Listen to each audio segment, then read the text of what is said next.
بسم اللہ الرحمن الرحیم الحمدللہ الذی جعلنا من المتمسکین بولایت امیر المومنین الصلاۃ والسلام علی اشرف الانبیاء والمرسلین واولادہ الطیبین الطاہرین المعصومین ولعن اللہ تعالی علی اعدائہم اجمعین اما بعد فقد قال حق سبحانہ تعالی فی کتاب المجید بسم اللہ الرحمن الرحیم لا اکراہ فی الدین۔ گزشتہ بھی ہم نے اپنے ویڈیو کلپ میں یہ بات آپ کے سامنے رکھی تھی کہ جو اس وقت پاکستان میں موجودہ قانونی ترمیمی بل منظور کیا گیا قومی اسمبلی سے اور اس کو سینٹ کی طرف بھیجا گیا، اس کے تمام وہ تحفظات، وہ تمام خدشات جو ہمیں تھے وہ آپ کے سامنے ظاہر کیے۔ پورے ملک پاکستان میں بلکہ پوری دنیا میں اہل حق میں ایک تشویش کی لہر دوڑی اور تمام لوگ جتنے بھی، چاہے ان کا کسی مکتب کسی گروہ کے ساتھ تعلق تھا، اس میں قطعاً یہ نہیں تھا کہ مسلک اہل تشیع، بلکہ تمام وہ افراد جو ان منصوبہ سازی کو سمجھتے تھے اور اس منصوبہ کو بنانے والوں کے عادات اور اطوار سے واقف تھے، انہوں نے اس پر سوالیہ نشان اٹھایا۔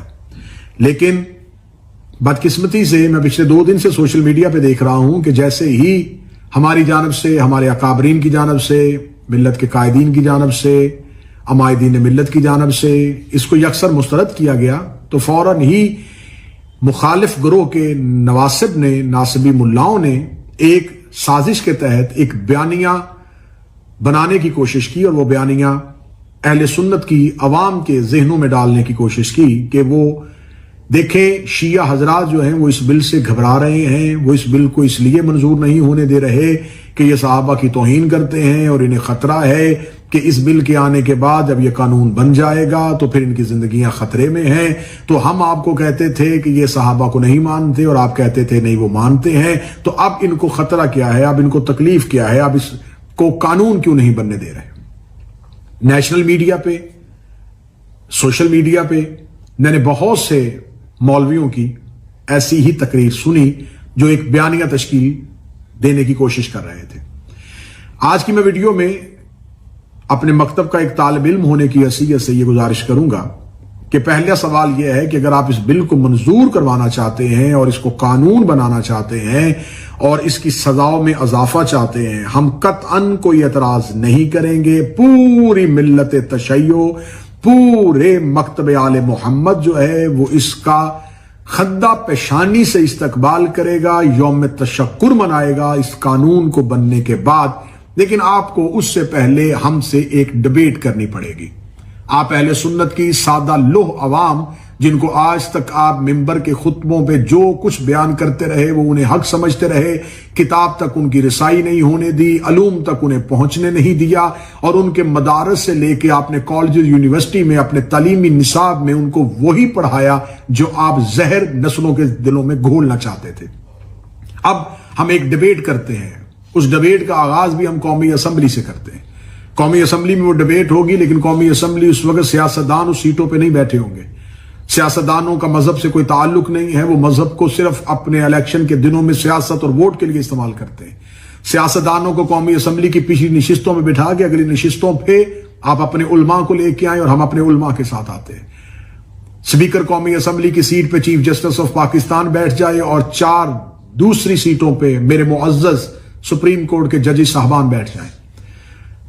سپریم کورٹ کے چیف جسٹس صاحب کے سامنے اسپیکر کی کرسی پہ ان کے ٹیبل کے اوپر صرف قرآن ہو، اور قرآن بھی وہی جو آپ کی مساجد میں پڑا ہوا ہے، قرآن بھی وہی جو سعودی عرب سے چھپا ہوا ہے، ترجمہ آپ ہی کے علماء کا ہوگا۔ قرآن سامنے رکھ لیا جائے گا اور اس کے بعد ایک لمبی ڈیبیٹ کا آغاز کرتے ہیں اور ہم سوالات رکھتے ہیں۔ یہ سوالات سوشل میڈیا پہ میں سادہ لو اہل سنت، وہ عوام جو یہ جن کو سمجھانے کی کوشش کی جا رہی ہے کہ شاید شیعہ جو ہیں وہ اس بل اور قانون سے اس لیے گھبرا رہے ہیں کہ وہ صحابہ کی توہین کرتے ہیں۔ میں سوال رکھنا چاہوں گا کہ آپ سب سے پہلے ہمیں یہ بتائیں کہ رسالت مآب صلی اللہ علیہ وآلہ وسلم کے فرامین کو ترک کرنے والے افراد کون تھے؟ آپ یہ بتائیں کہ واقعہ عقبہ میں رسالت مآب صلی اللہ علیہ وآلہ وسلم کی اونٹنی کو پہاڑی سے نیچے پھینکنے والے افراد جو تھے جنہوں نے یہ پروگرام بنایا تھا وہ کون تھے؟ وہ 12 منافقین جن کے نام رسول اللہ نے حذیفہ یمانی کو بتائے تھے، وہ 12 لوگ کون تھے؟ وہ کون سا فرد تھا جو ساری زندگی حذیفہ یمانی سے پوچھتا رہا کہ ان ناموں میں کہیں میرا نام تو نہیں ہے؟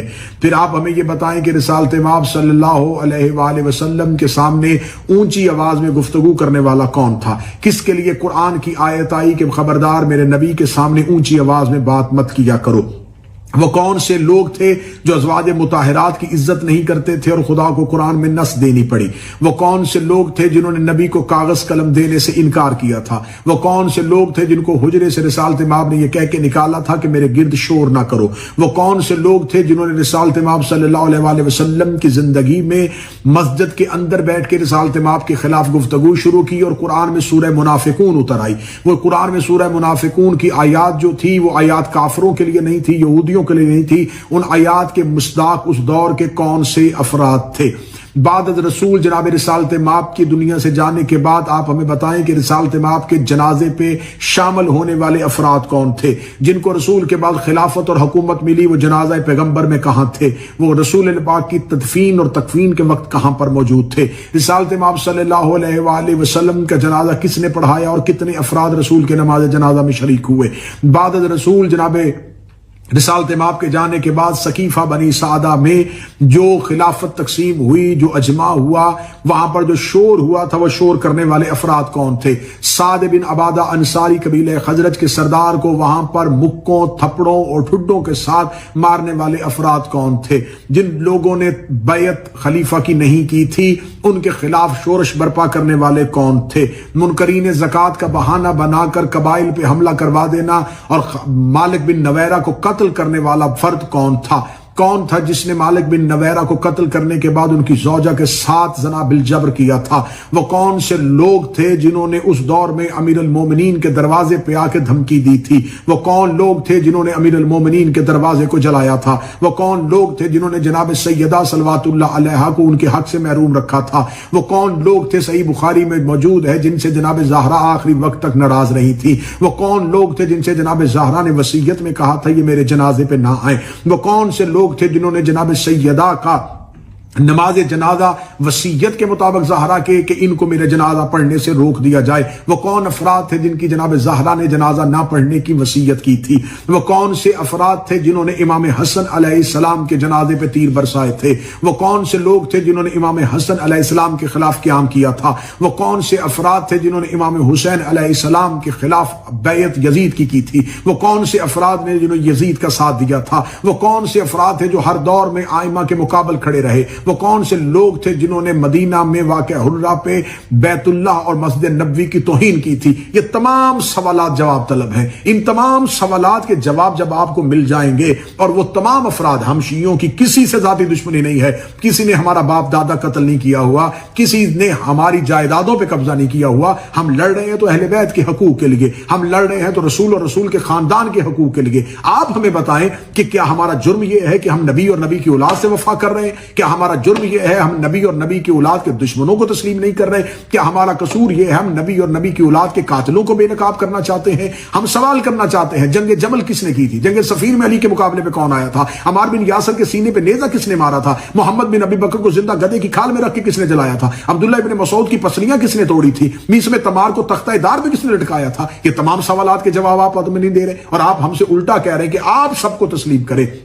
پہلے آپ کو بتانا پڑے گا، قاتل علیحدہ کرنے پڑیں گے، مقتول علیحدہ کرنے پڑیں گے، ظالم علیحدہ کرنے پڑیں گے، مظلوم علیحدہ کرنے پڑیں گے، مومنون علیحدہ کرنے پڑیں گے، منافقون علیحدہ کرنے پڑیں گے۔ جس دن آپ نے خلوص سے دل اور صاف نیت کے ساتھ یہ کام سر انجام دے دیا، قرآن اور آپ ہی کی احادیث کی کتابوں سے آپ نے نبی کی توہین کرنے والوں کو، رسول اللہ کی توہین کرنے والوں کو، اہل بیت کی توہین کرنے والوں کو مجرم ڈکلیئر کر دیا، اس کے بعد جو افراد بچ جائیں گے وہ محبان رسول اور اہل بیت رسول ہوں گے۔ ان صحابہ کے پاؤں کی جوتی کے تلوے پہ لگی ہوئی مٹی بھی ہم شیعہ اپنی آنکھوں کا سرما بنائیں گے، ان اصحاب پیغمبر کو ہم معتبر سمجھیں گے، ان کی توہین کرنے والے کو ہم سزائے موت کا قانون بننے کی حمایت بھی کریں گے، ساتھ بھی دیں گے، اور یہ زور اور مطالبہ بھی کریں گے۔ کیسا؟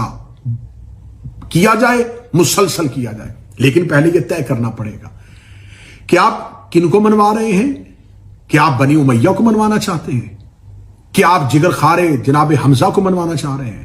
کیا آپ ہمیں ان کو منوانا چاہ رہے ہیں جنہوں نے رسالت مآب کو اذیت دی؟ میرا سوال ہے کہ یہ بل لے کے کون آیا؟ جماعت اسلامی کے ایک رکن قومی اسمبلی۔ تو جماعت اسلامی جو ہے اگر وہ اس بل کو پاس کروانا چاہتی ہے اور وہ اس بل کو تجویز کنندہ میں سے ہے، اس بل کی تائید کرنے والوں میں سے ہے، تو جماعت اسلامی کا بانی کون تھا؟ مولانا ابو العلا مودودی۔ تو پھر جماعت اسلامی کو مولانا مودودی کو تسلیم کرنے سے انکار نہ پڑے گا، کیونکہ مولانا مودودی نے خلافت و ملوکیت لکھ دی ہے۔ انہوں نے لکھ دیا ہے کہ خلافت راشدہ کے بعد صرف ملوکیت ہی رہی تھی، صرف بادشاہوں کی حکومت آئی تھی۔ تو پھر جماعت اسلامی کو کہنا پڑے گا کہ مولانا مودودی کے افکار اور نظریات کے ساتھ جماعت اسلامی کا کوئی تعلق نہیں۔ جماعت اسلامی کا کانسیپٹ کہاں سے لیا تھا؟ مصر سے۔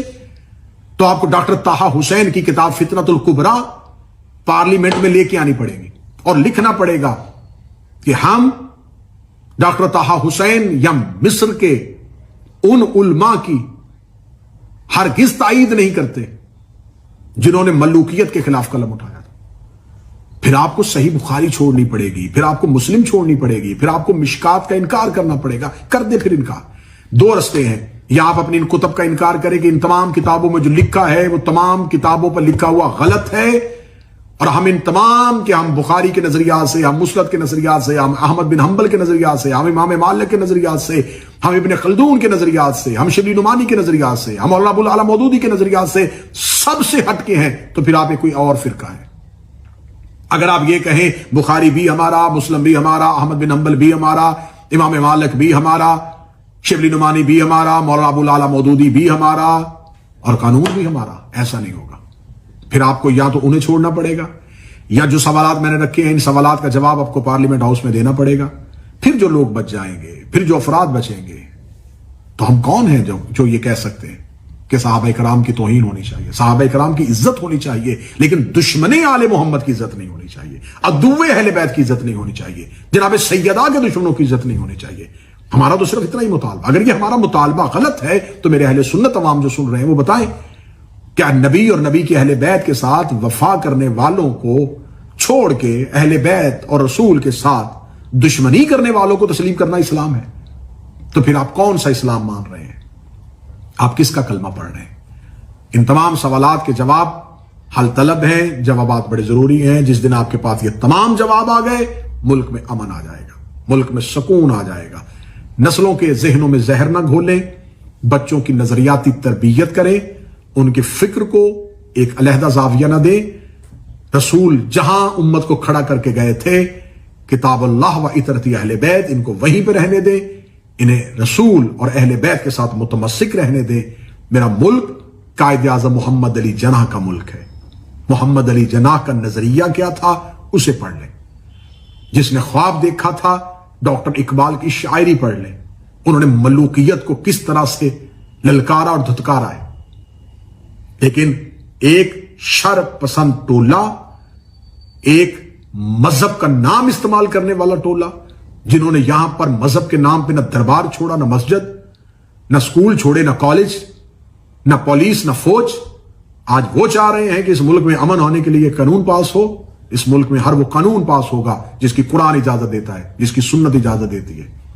آل محمد علیہ السلام آپ کے حامی و ناصر ہو۔ خدا میرے ملک کو ایسے شر پسند اور شریروں سے محفوظ و مامون فرمائے۔ سلام علیکم یا علی السلام۔